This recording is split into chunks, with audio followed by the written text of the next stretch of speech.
യാത്രയയപ്പ് യോഗത്തെ തുടർന്ന് സംഘർഷം. മൂവാറ്റുപുഴ നഗരസഭാ സെക്രട്ടറിയെ ശാരീരിക അസ്വസ്ഥതകളോടെ ആശുപത്രിയിൽ പ്രവേശിപ്പിച്ചു. കൗൺസിൽ പ്രമേയത്തെ തുടർന്ന് കളമശ്ശേരിയിലേക്ക് സെക്രട്ടറിക്ക് സ്ഥലം മാറ്റ ഉത്തരവ് ലഭിച്ചിരുന്നു. ജീവനക്കാർ നൽകിയ യാത്രയയപ്പ് യോഗത്തെ തുടർന്നുണ്ടായ സംഭവങ്ങൾ സംഘർഷത്തിലേക്ക് നയിക്കുകയായിരുന്നു.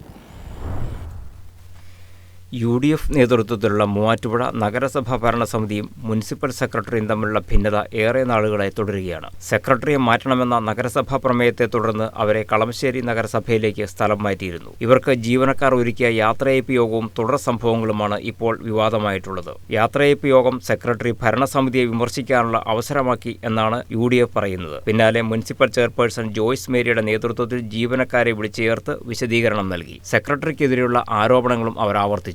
യോഗത്തിൽ വിശദീകരണം നൽകണമെന്ന സെക്രട്ടറിയുടെ ആവശ്യം നിരാകരിക്കപ്പെടുകയും ചെയ്തു. വീണ്ടും സെക്രട്ടറി ഉദ്യോഗസ്ഥരുടെ യോഗം വിളിച്ചെങ്കിലും ചെയർപേഴ്സൺ ഇടപെട്ട് യോഗം പിരിച്ചുവിട്ടു. ഇതോടെ പ്രതിപക്ഷ കൗൺസിലർമാർ പ്രതിഷേധിച്ചെത്തി. ജീവനക്കാരുടെ സംഘടനകളും ചേരിതിരിഞ്ഞ് പ്രതിഷേധം ആരംഭിച്ചു. ഇതിനിടെ ശാരീരിക അസ്വസ്ഥതകൾ പ്രകടിപ്പിച്ച സെക്രട്ടറി H. സിമിയെ എറണാകുളം ഗവൺമെന്റ് മെഡിക്കൽ കോളേജ് ആശുപത്രിയിൽ പ്രവേശിപ്പിച്ചു. ചെയർപേഴ്സൺ സ്റ്റാഫ് മീറ്റിംഗ് എന്നാണ് എന്നോട് പറഞ്ഞിരുന്നത്. അങ്ങനെ ഞാൻ മിനി കോൺഫറൻസുകളിലേക്ക് ചെല്ലുമ്പോഴത്തേക്ക് സ്റ്റാൻഡിംഗ് കമ്മിറ്റി ചെയർമാന്മാരും സ്റ്റാഫുകളും ഉണ്ട്. ആ സ്റ്റാൻഡിംഗ് കമ്മിറ്റി ചെയർമാന്മാരുടെ കൂട്ടത്തിൽ സെക്രട്ടറിയെ എന്നെ ഇരുത്തി. വൈസ് ചെയർമാൻ എഴുന്നേറ്റ് സ്വാഗതം പറഞ്ഞു. ഇത് സെക്രട്ടറിയുടെ സെൻഡ് ഓഫ് ആണെന്നാണ് പറഞ്ഞത്. പക്ഷെ ചെയർപേഴ്സൺ എഴുന്നേറ്റ് നിന്ന് അത് സ്റ്റാഫ് മീറ്റിംഗ് ആണ് എന്ന് പറഞ്ഞിട്ട് എനിക്കെതിരെ ഒരു വളരെയധികം ഹേർട്ട് ചെയ്യുന്ന രീതിയിൽ എനിക്ക് കണ്ണൂർ വന്ന സംഭവമാണ് ഓർമ്മ വരുന്നത്. അത്രയ്ക്ക് മനസ്സ് ഹേർട്ട് ചെയ്യുന്ന രീതിയിലേക്കാണ് എന്നെ അപമാനിച്ച് എന്റെ സ്റ്റാഫിന്റെ മുന്നിൽ എന്നെ ഒന്നും ഇല്ലാതാക്കാനാണ് ശ്രമിച്ചത്.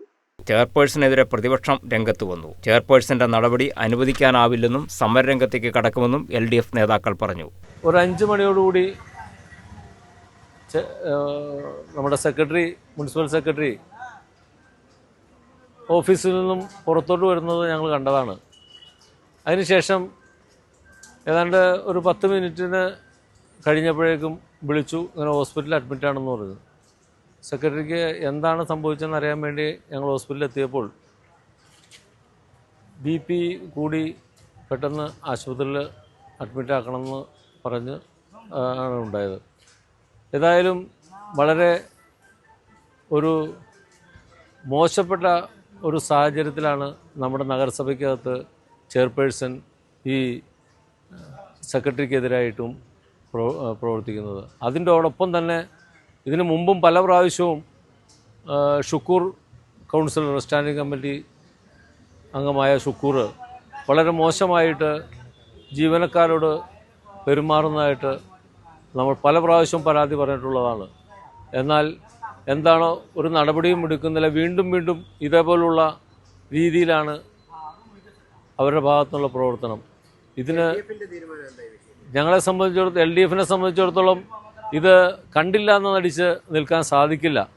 ഒരു വിഷയം പല പ്രാവശ്യം ആവർത്തിച്ചു കൊണ്ടിരിക്കുന്ന ഒരു ടൈമിൽ നമുക്കത് കാണാതെ പോകാൻ പറ്റില്ല.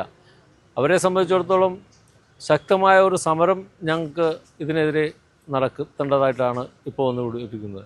കണ്ണൂർ ജില്ലാ പഞ്ചായത്ത് മോഡൽ സംഭവമാണ് ഉണ്ടായിട്ടുള്ളതെന്ന് BJP ആരോപിച്ചു. ചെയർപേഴ്സന്റെ നിലപാട് ഒരു കാരണവശാലും അംഗീകരിക്കില്ലെന്ന് BJP നേതാക്കളും പറഞ്ഞു. ഇതിനിടെ വിവരാവകാശ പ്രകാരം നടത്തിയ അന്വേഷണത്തിൽ സെക്രട്ടറിക്കെതിരെ പരാതികൾ കണ്ടെത്താനായിട്ടില്ല എന്നുള്ളതും പുതിയ വിവാദം ആയിട്ടുണ്ട്. News desk KCV news.